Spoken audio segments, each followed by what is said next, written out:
vamos a ver hoy y el jueves que viene, si Dios quiere, vamos a terminar con este tema, porque es muy importante lo que el jueves que viene vamos a ver, que sería sobre el tema de la imputación de la justicia que en Cristo tenemos los creyentes. Hoy vamos a hablar sobre la imputación del pecado, ¿no? Y yo quería leer literalmente lo que dice el diccionario sobre lo que significa imputar, ¿no es cierto? Tiene varios significados de acuerdo a lo que se esté dirigiendo, pero por ejemplo dice: atribuir a una persona la responsabilidad de un delito, una culpa o una falta. El fiscal imputa la autoría del asesinato al detenido, acusar, culpar, inculpar, ¿no es cierto? Todos estos términos los estamos escuchando seguido últimamente, ¿no es cierto? Fue imputado por esto, por aquello. Es decir, que, una de los significados de esta palabra imputación es atribuir la responsabilidad, la culpa o la carga por algo que ha sucedido, por algo que se ha producido a alguien específicamente, ¿no es cierto? También puede ser, como dice el diccionario, atribuir el fracaso de algo a una cosa concreta.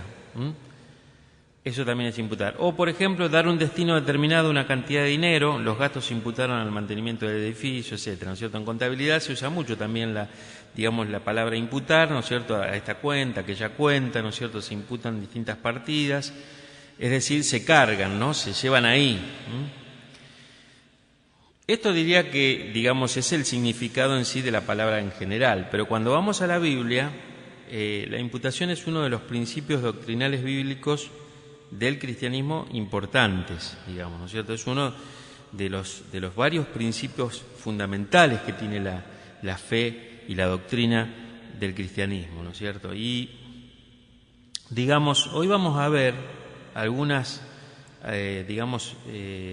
imputaciones básicas o puntos principales que están relacionados con el pecado, ¿no es cierto? Y cómo hay distintos aspectos que tenemos que ver de esto que significa la imputación, ¿no es cierto?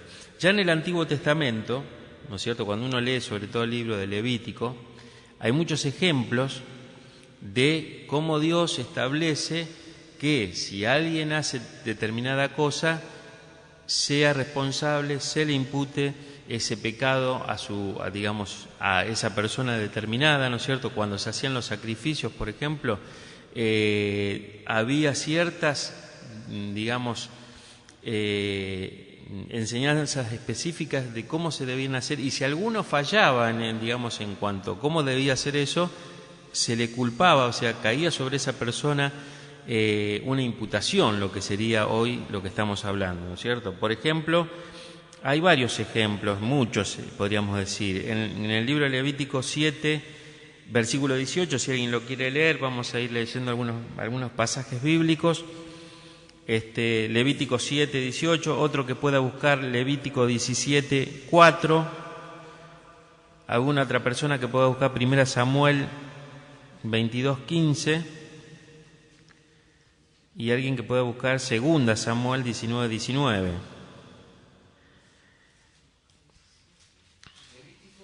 Levítico 7, 18.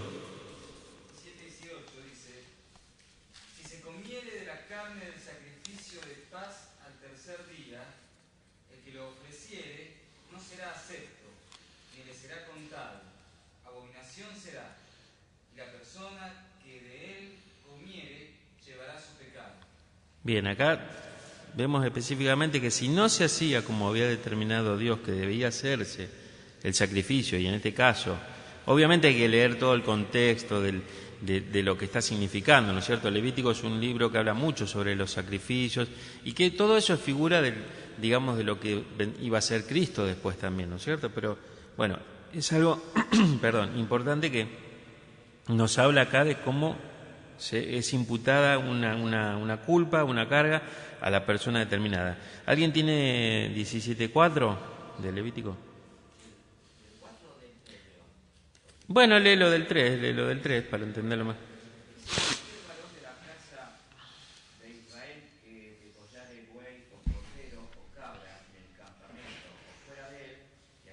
4 dice, y no lo trajere a la puerta del tabernáculo de reunión para ofrecer ofrenda a Jehová delante del tabernáculo de Jehová, será culpado de sangre el tal varón. Sangre derramó, será cortado el tal varón de entre su pueblo. Bien. ¿Alguien tiene 1 Samuel 22:15?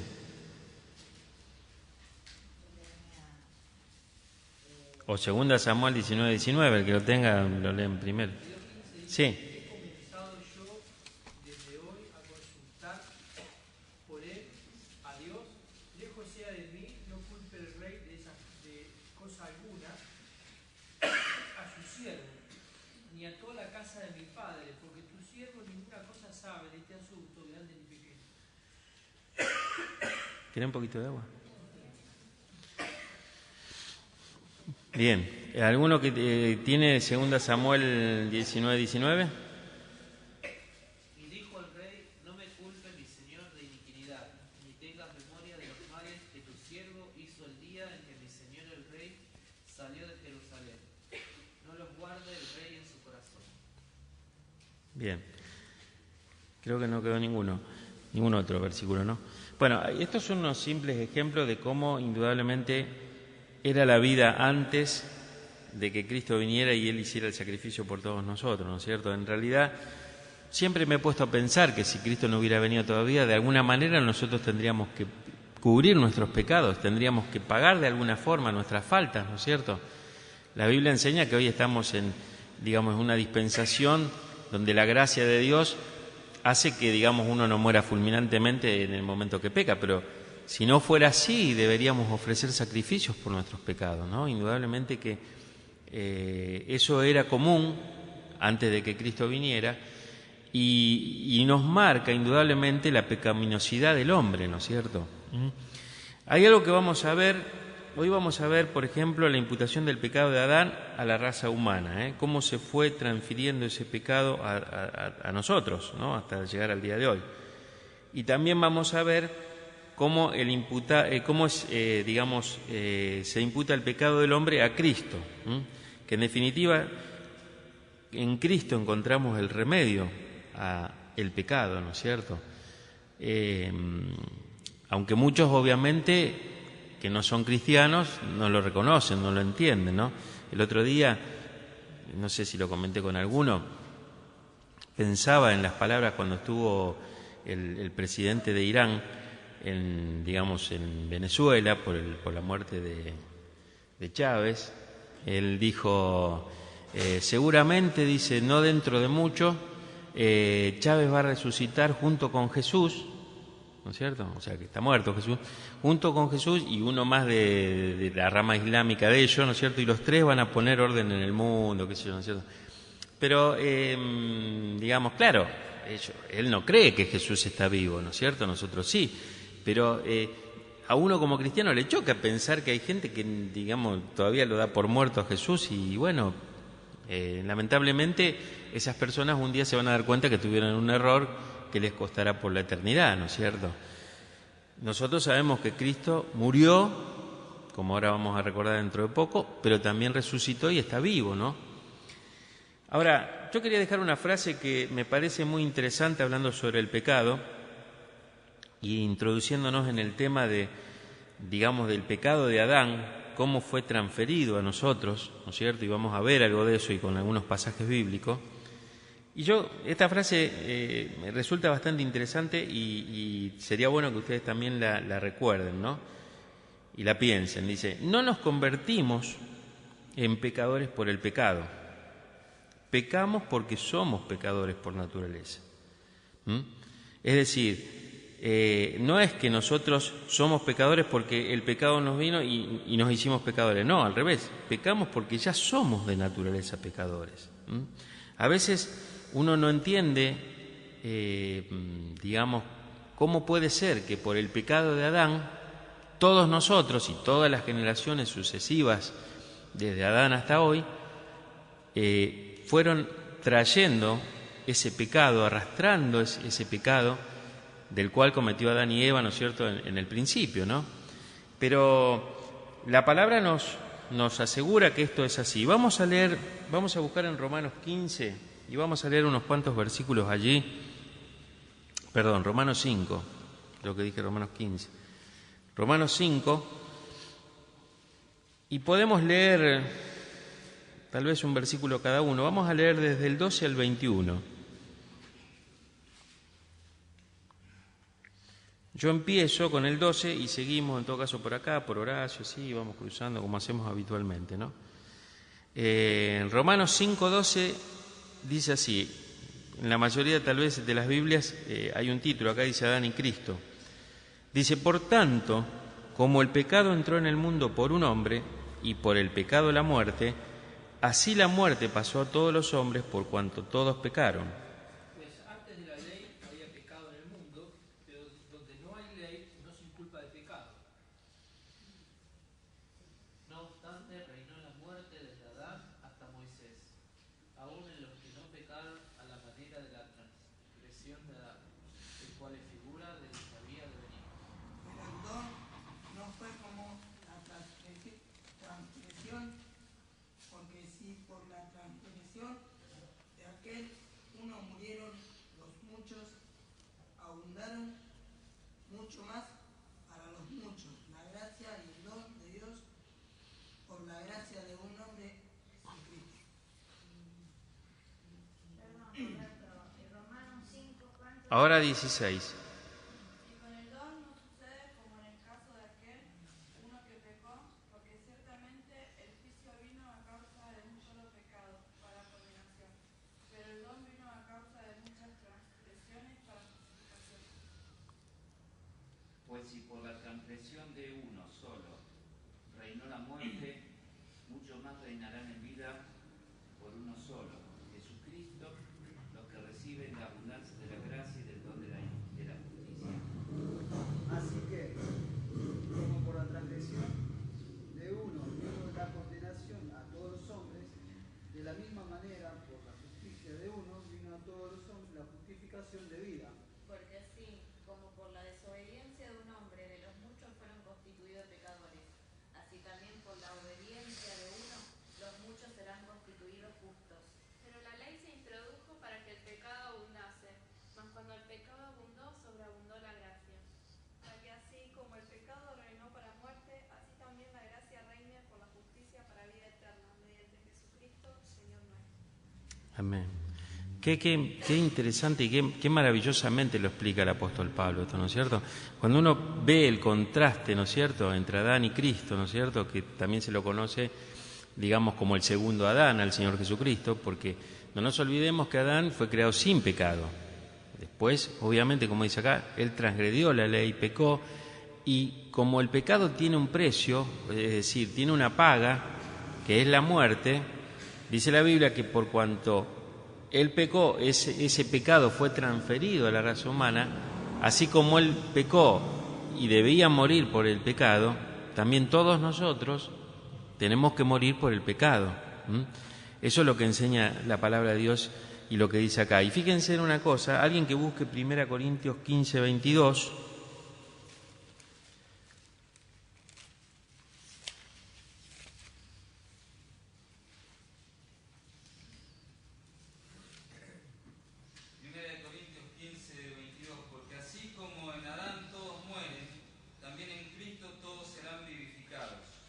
Bien, ahí dice, porque como en Adán todos mueren, ¿no es cierto? Fíjense en algo interesante, porque a veces, digamos, hay dos formas de ver esto. Por un lado, el pecado que fue transferido, digamos, porque en su momento cuando Adán cayó en pecado, lo que Dios hizo, o lo que Dios en realidad dio a entender es que Adán era el que nos estaba representando a todos nosotros. Por lo tanto, cuando él pecó, era irremediablemente, digamos, imposible que no se repitiera eso en las generaciones siguientes, ¿no es cierto? Ese es digamos, podríamos decir que es un pecado heredado. Después está el pecado que uno comete, es decir, el pecado que uno mismo produce en su propia vida, ¿no es cierto?, que son los pecados personales que también uno después tiene, que justamente hoy hablábamos antes de orar sobre el tema del pecado. El pecado es la gran barrera que tiene el hombre para poder tener una comunión libre con Dios. Y nosotros que somos creyentes, nos pesa el pecado. Es decir, sabemos que pecamos, pero no nos sentimos bien por hacerlo.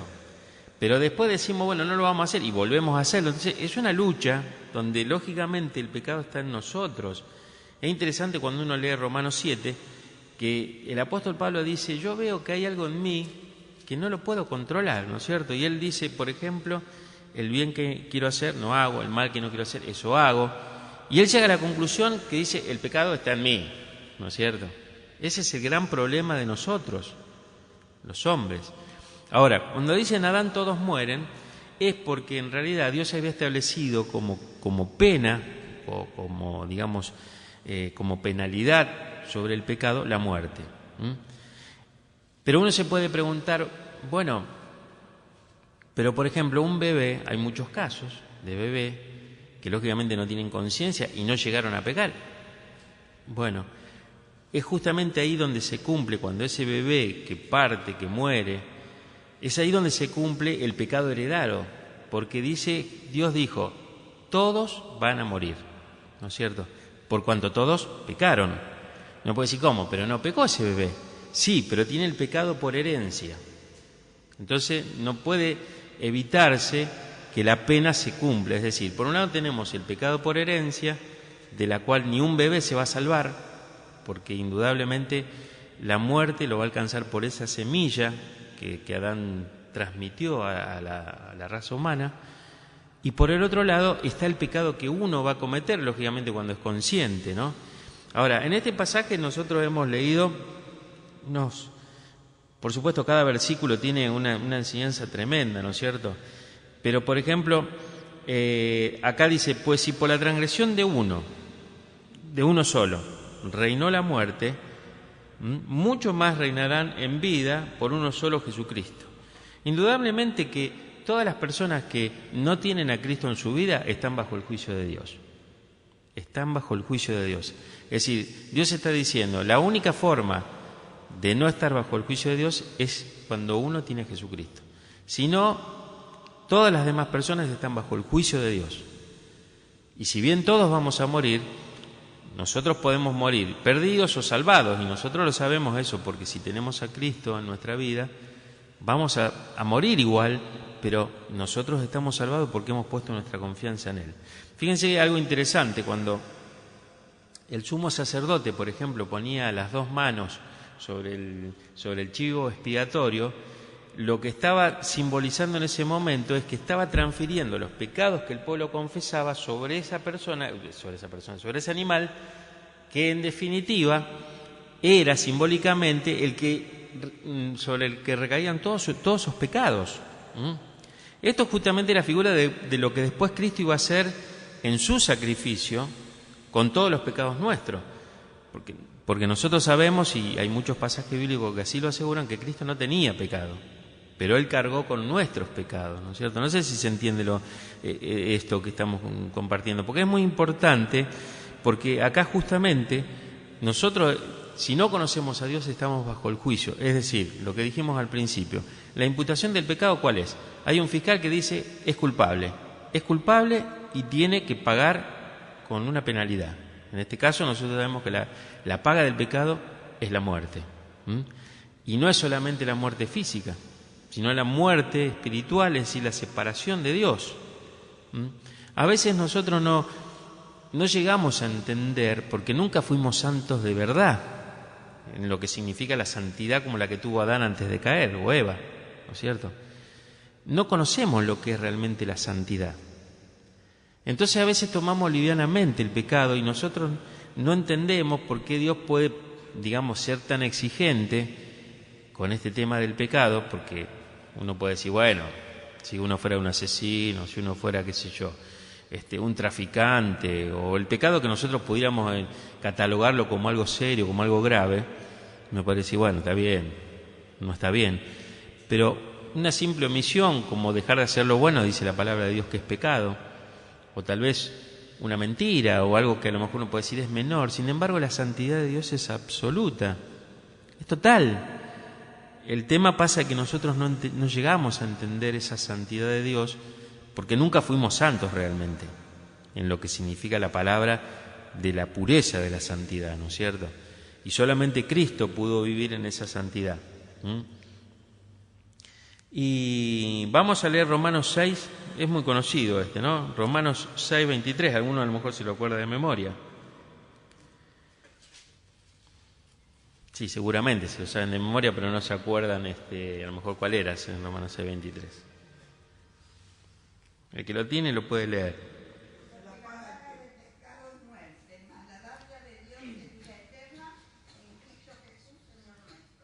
Amén. Otra vez el contraste que presenta el apóstol Pablo, ¿no es cierto? La paga del pecado es muerte. No hay duda de que lo que nosotros vemos cotidianamente, distintas formas de muerte, de personas ya sea que estén sanas o estén enfermas o que sea por lo que sea, la muerte sigue siendo la paga del pecado. Y a veces la gente no sabe por qué ocurre tal cosa, o por qué se murió tal familiar, o por qué le pasó esto, por qué aquello. Y nosotros podemos buscar un montón de formas de justificar o de excusar, bueno, pasó porque tenía que pasar esto, y nunca hablamos de que realmente es la paga del pecado. Pero es la paga del pecado. Es más, en muchos lados ya ni se menciona la palabra pecado.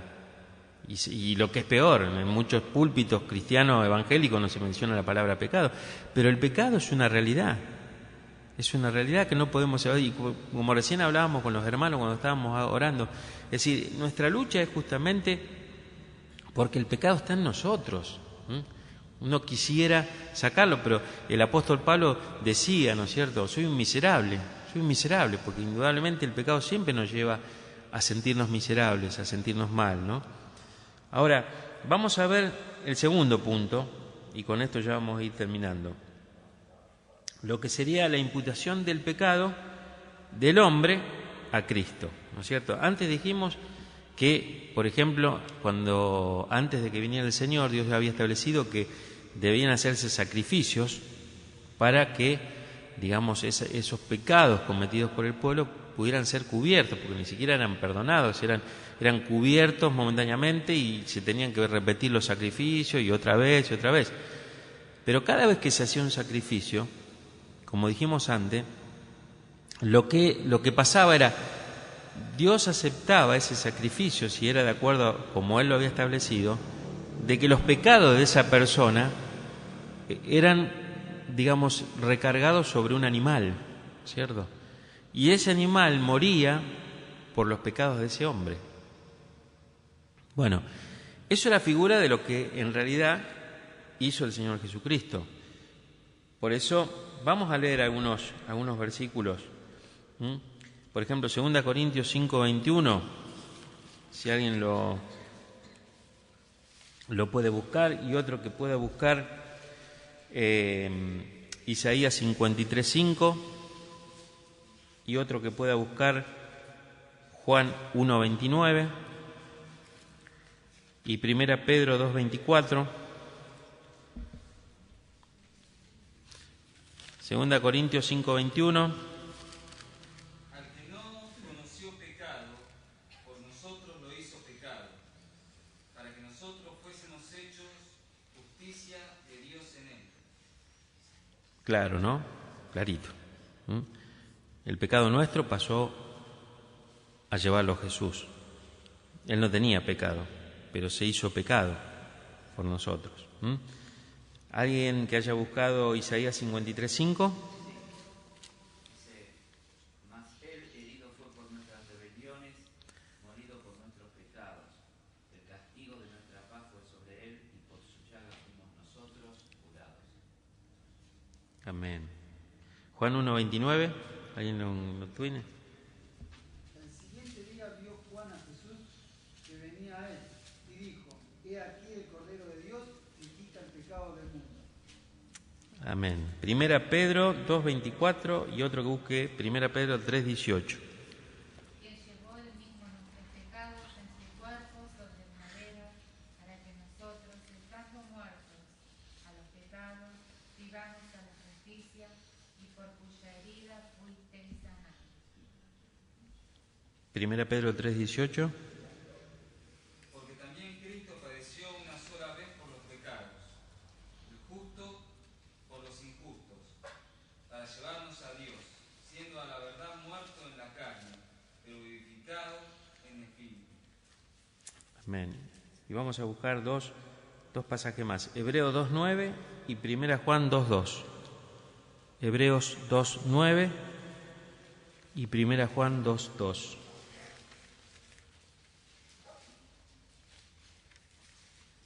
Pero vemos a aquel que fue hecho un poco menor que los ángeles, a Jesús coronado de gloria y de honra a causa del padecimiento de la muerte, para que por la gracia de Dios gustase la muerte por todos. Y 1 Juan 2:2. Y Él es la prevención por nuestros pecados, y no solamente por los nuestros, sino también por los pecados de todo el mundo. Bien, estos pasajes bíblicos nos dejan claro de que Jesucristo tomó el lugar nuestro, y lo que dicen estos pasajes bíblicos en definitiva es que la imputación del pecado nuestro fue transferida a Jesús. Todos los pecados nuestros pasaron a Él sin que Él jamás hubiera cometido un pecado. Queda claro que el Señor no llevó pecados personales, porque nunca pecó, ¿no es cierto? Nunca llevó pecados personales en su muerte en la cruz. Llevó los pecados de los hombres, de todas las edades, de los que estuvieron antes que Él y de los que, por supuesto, después de Él vivieron, hasta el día de hoy y hasta el último día que esté el último hombre sobre la tierra.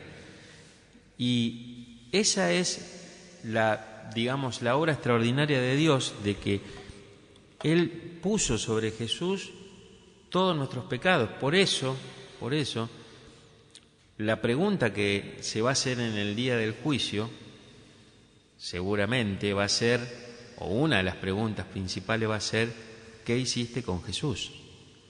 ¿Qué hiciste con Jesús?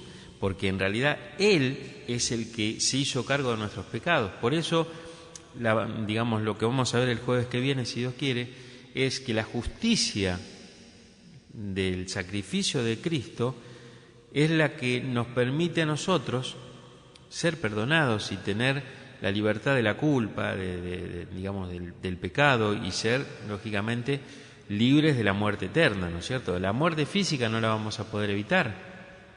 Esa es una paga establecida para todos los hombres. Por eso dice lo que leímos antes, de que por cuanto todos pecaron, todos van a morir. Pero sí tenemos la opción, y nosotros lo sabemos como creyentes, de que realmente conociendo a Cristo, aceptando a Cristo, es decir, el sacrificio de Cristo fue suficiente para que nosotros, creyendo en Él, nuestros pecados sean perdonados. Lo mismo que sucedía antes cuando un animalito moría por los pecados de un hombre. Es decir, en ese momento, si bien el pecado no era perdonado como es ahora y limpiado, ¿no es cierto? La palabra nos dice que si confesamos nuestros pecados, Él es fiel y justo para perdonar nuestros pecados y limpiarnos, ¿no es cierto?, de toda maldad. Lo dice 1 Juan 1:7. Si bien eso hoy es así, bueno, antes simbólicamente era más o menos lo mismo, es decir, el animal recibía, o en ese momento tenía que padecer por los pecados ajenos, como en este caso los pecados de los hombres, ¿no? Así que bueno, qué importante justo coincide en esta fecha poder hablar de esto, ¿no? En esta fecha próxima, Semana Santa, de lo que significa que el Señor Jesucristo haya llevado nuestros pecados, de todos los hombres, como leía recién Leo, ¿no es cierto? No solamente de nosotros, sino los de toda la humanidad. Lo que pasa es que algunos lo van a aceptar, otros lo van a rechazar, pero Él murió por los pecados de los hombres, los simples y los muy complejos, ¿no es cierto? A veces uno no entiende, ¿no? Cuando uno ve, el otro día vi ese video tristísimo, después lo sacaron de internet, de esa chica que mataron en Junín, porque justo había una cámara en un costado y se filmó. Después la justicia ordenó sacarlo de la web, ¿no es cierto? Y se ve como ese hombre asesino mata a la chica ahí, ¿no es cierto? Le pega un balazo. 17 años, ¿no es cierto? Uno dice, bueno, aún esos pecados terribles, ¿no?, donde no se respeta la vida del otro, el Señor los perdona, ¿no? Recuerdo, y con esto termino, que Una vez un pastor contó la historia de un hombre que asesinó a otro, ¿no? Y bueno, este hombre fue a la cárcel, fue enjuiciado, fue a la cárcel, y en la cárcel conoció a Cristo. Y obviamente Cristo lo perdonó. Y entonces uno a veces surge esa pregunta: la persona que murió, que era inocente, se fue al infierno porque no conocía a Cristo, y la persona que mató va a estar en el cielo porque fue perdonado, porque se arrepintió. Entonces son esas cosas que uno no, digamos, humanamente no entran, pero así es la gracia de Dios. No sabemos cómo son las cosas, pero Dios perdona al que se arrepiente, ¿no es cierto? Y Él murió por los pecados de ese asesino. A veces lo primero que como humanos nos surge es como un principio de injusticia, ¿no es cierto? Que pensamos que es injusto. Y a veces quisiéramos que un asesino, un delincuente de esa forma lo pague siempre y si es posible eternamente, ¿no es cierto? Pero el amor de Dios es distinto, la misericordia de Dios es diferente, y sobre todas las cosas Jesús murió por esa persona también, aunque nosotros no lo entendamos, ¿no es cierto? Murió por aquellos pecadores que más odiamos a veces, o que más nos produce en nosotros una reacción de rebeldía, ¿no es cierto? Pero bueno, que podamos entender que el sacrificio del Señor fue a favor nuestro, y gracias a Dios que el Señor nos salvó, ¿no? Que nosotros podemos estar acá, que realmente vivamos en obediencia para agradarle, ¿no? El jueves que viene vamos a terminar con la otra parte, que es muy interesante y es muy, digamos, hay muchos pasajes bíblicos para leer, pero digamos, vuelvan a leer. Yo lo voy a hacer otra vez esta semana, Romanos 5, porque está muy profundo eso, ¿no es cierto? El apóstol Pablo lo explica con mucha profundidad, pero a la vez con mucha sencillez, y eso realmente nos va a hacer bien, ¿no? Nos va a hacer bien. Bueno, gracias.